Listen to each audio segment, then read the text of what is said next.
আমি Sourav Chowdhury, visual artist এবং Cosmos অ্যাথলিয়ার 71 এর আর্টিস্টিক ডাইরেক্টর এবং গ্যালারি কসমোসের আর্টিস্টিক ডাইরেক্টর হিসেবে আছি। আর অন দ্য ট্রেল অফ প্ল্যানোগ্রাফি এই যে কর্মশালাটি এটি শেখ মোহাম্মদ রকুনুজ্জামান উনি কন্ডাক্ট করছেন এবং অনেক দিন যাবতই আমাদের এই প্ল্যানটা ছিল যে এই মিডিয়ামটা শেখার। ব্যক্তিগতভাবে আমি অ্যাজ এ আর্টিস্ট আমি অনেকদিন ধরেই চাচ্ছিলাম যে এই মিডিয়াটা শেখার, প্রায় 7-8 বছর যাবতই আমি ভাবছিলাম যে কীভাবে মিডিয়ামটা শেখা যায়।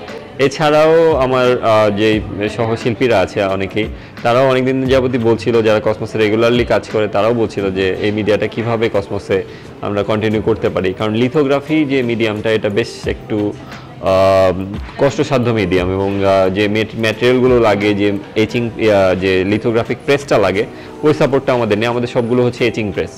তো পরবর্তীতে দেখলাম যে উজ্জ্বল ভাইয়ের সাথে একদিন কথা হলো, তো উজ্জ্বল ভাই দেখলাম যে বেশ প্লেট লিথো যে মিডিয়ামটা এটা নিয়ে বেশ অনেক দিন যাবতই গবেষণা করে আসছেন এবং দেখলাম যে তার গবেষণার ফসল হিসেবে দুর্দান্ত বেশ কিছু কাজ আমরা দেখতে পেলাম। পরবর্তীতে উজ্জ্বল ভাই বললেন যে এই মিডিয়ামটা আমরা আমাদের স্টুডিওতেও প্লেট লিথো আকারে খুব সুন্দরভাবে করতে পারি।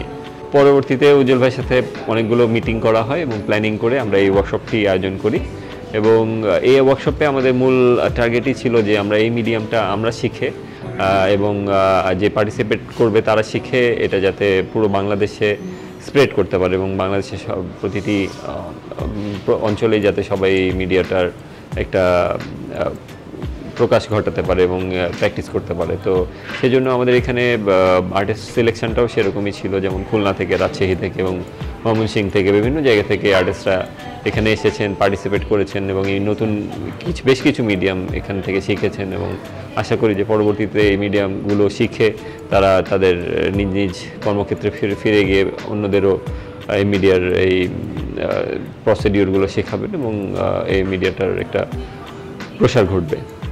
তো আমি ব্যক্তিগতভাবে অ্যাজ এ আর্টিস্ট এই মিডিয়ায় আমিও কাজ করলাম এবং অসাধারণ লাগলো এই মিডিয়ায় কাজ করে এবং আমি খুব সম্ভাবনা দেখছি এই মিডিয়াটার ফিউচারে কাজ করার।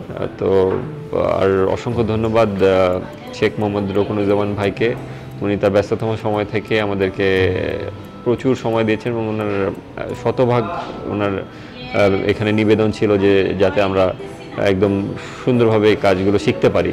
উনি চেষ্টা করেছে যে এই মেইন যে মিডিয়াটা প্ল্যানোগ্রাফি এটার বাইরেও আরও বেশ কিছু মিডিয়া শেখার এবং আমরা খুব আশা করব যে উনি সফলতার সাথে আমাদেরকে শেখাতে পেরেছেন।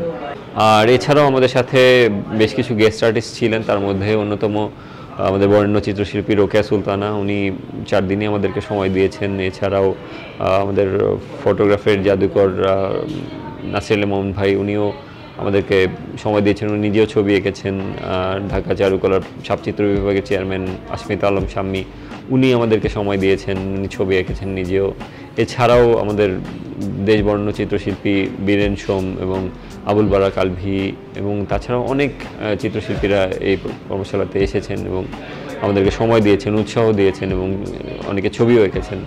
তো সকলকে অসংখ্য ধন্যবাদ। আশা করি কসমোস এরকম প্রদর্শনী এবং কর্মশালার আরও নিয়মিত আয়োজন করবে এবং আমরা পরবর্তীতে চেষ্টা করব যে এই কর্মশালার যে আউটকামগুলো আছে এগুলো দিয়ে কিছু এক্সিবিশন করার।